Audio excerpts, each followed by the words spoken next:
7 రంగుల హరివిల్లు ఆ పొదరిల్లు. అది మలయాళ సీమలో ఓ ప్రకృతి ప్రేమికుని స్వర్గం.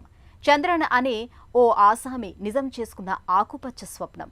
వైవిధ్య ఫల పుష్ప జాతుల మొక్కలు తెచ్చి పెంచారు. సతీమణి సాయంతో ఇంటి ప్రాంగణాన్ని ఉద్యానవనంగా ఘనంగా తీర్చిదిద్దారు.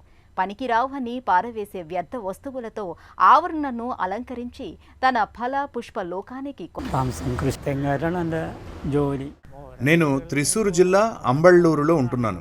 కొబ్బరి తోటల కార్మికుణ్ణి. కాయలు దింపడానికి అనేక ఇళ్లకు వెళ్తూ ఉంటాను. అక్కడ పెద్ద పెద్ద ఉద్యానవనాలు చూసేవాణ్ణి. నా ఇంటి ఆవరణనే అలా ఎందుకు తీర్చిదిద్దకూడదు అనే ఆలోచన వచ్చింది. ఆ దిశగా చిరు ప్రయత్నాలు చేశాను. ఇళ్ల యజమానులు పనికిరావని ఎన్నో వస్తువులు పారేస్తూ ఉంటారు. వాటితో ఆవరణను అందంగా తీర్చిదిద్ది పచ్చదనం నింపాలనుకున్నాను. వాటిని సద్వినియోగపరిచి చూడముచ్చటగా చేశాను. పచ్చదనం, స్వచ్ఛమైన గాలి రెంటినీ పొందొచ్చు. నేను పనికి వెళ్ళినప్పుడు నా భార్య తోట పని చేస్తుంది. మధ్యాహ్నం పని నుంచి రాగానే నేనే చూసుకుంటాను. ప్రతి అంగుళం శుభ్రంగా ఉంచాలన్నదే నా తపన.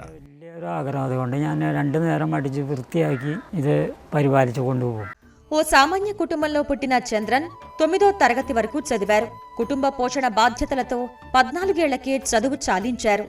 ఓ ప్రైవేట్ మిల్లులో కూలీగా చేరారు. ప్రకృతి అంటే ఆపేక్ష, ఆసక్తి ఆయన్ని కొబ్బరి పనుల వైపు మళ్లించాయి.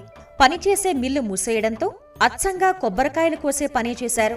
రోజూ పనికి వచ్చి వెళ్లే సమయంలో చూసే ప్రకృతి, పచ్చదనం ఆకట్టుకున్నాయి. తన ఇంటిని ఉద్యానవనంలా మార్చాలని చంద్రన్ నిశ్చయించుకున్నారు. కుండీలలో వేలాడతీసే టర్టిల్ వైన్ తీగను కోసి తెచ్చి నాటడంతో తోటమాలిగా చంద్రన్ ప్రయాణం ఆరంభమైంది. വളം ഞാൻ കൊടുക്കാറുള്ളത് വയ്ക്കുന്ന സമയത്ത് ചകിരിച്ചോറും കുറച്ച് എല്ലുപൊടിയും. కొబ్బరి పీచు, ఎముకల పొడి, ఆవు పేడ కలిపి ఈ మొక్కలు పెరగటానికి ఎరువుగా వాడుతున్నాం.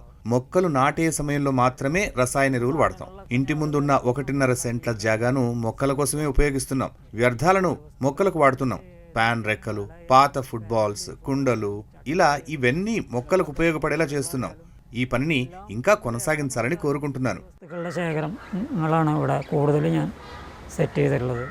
ఆకుపచ్చ సంకల్పానికి సృజనాత్మకతతో ఆయన పొద్దున్నే లేచి పనికి వెళతారు. మొక్కలను తడుపుతారు. తర్వాత నేను సరిపడా నీరు పోస్తాను. మధ్యాహ్నం వచ్చాక మళ్లీ మట్టి మార్చడం, కుండీల స్థానాలను మార్చడం చేస్తారు. 7 ఏళ్ల క్రితం మేమిద్దరం చిన్న ప్రయత్నంగా ఈ తోట పని ప్రారంభించాం. మొక్కలన్నీ పెద్దగా అయ్యాయి. మాకు సంతోషాన్నిచ్చేది ఇదే. ఆయనకి తరులు, నాకు విరులు. ఆయనకి పచ్చదనం ఇష్టం, నాకు పూలంటే ఇష్టం. హరిత వనంలా మార్చారు. നമുക്ക് ആവശ്യമുള്ള ചെടികളാണെങ്കിൽ ഞാൻ പണിക്ക് പോകണം. അവരെ ఈ మొక్కలన్నీ నేను పనిచేసిన ఇళ్ల దగ్గర సేకరించి తెచ్చినవే. ఇవి కొని తెచ్చినవి కావు. ఇక్కడ మేము మొక్కలేమీ విక్రయించటం లేదు. ఇక్కడికి వచ్చేవారు స్వచ్ఛమైన గాలి పీలుస్తూ ప్రకృతిని ఆస్వాదిస్తూ ఆనందంగా తిరిగి వెళతారు. వెళుతూ వెళుతూ మెచ్చుకుంటారు. మంచి మాటలతో అభినందిస్తారు, మెచ్చుకుంటారు. మాకచ్చాలు, ఏదో చేయగలిగినంత చేస్తున్నాం. അതുകൊണ്ട് നമ്മളത് നിലനിർത്തി അതിനെ പരിപാലിച്ചു കൊണ്ടു നടക്കണം. చంద్రన్ మనసులో కూడా ప్లాన్ ఉండే കൂടുതലും. అప్పుడేమైంది, నా మనసులో ఇంకా ప్రణాళికలున్నాయి. మరికొన్ని రకాలను తెస్తాను. ఈ క్రమంలో వాతావరణాన్ని గమనంలోకి తీసుకోవాల్సింది. వర్షాలు పడుతూ ఉంటే నష్టం వాటిల్లుతుంది. ఎండలు లేదా ఉష్ణ వాతావరణం ఉంటే బోలెడు జాగ్రత్తలు తీసుకోవాలి. మరింత శ్రద్ధగా చూసుకోవాలి. పుതിയ പുതിയ వెరైటీలు കൊണ്ടുവരണം എന്നാണ് ఆగ్రహం. ప్రకృతిపై ప్రేమ ఉంటే, అంకిత భావం తోడైతే పరిసరాలు ఎంత అద్భుతంగా మారతాయో చెప్పటానికి చంద్రన్ సృష్టించిన ఉద్యానవనమే ఉదాహరణ.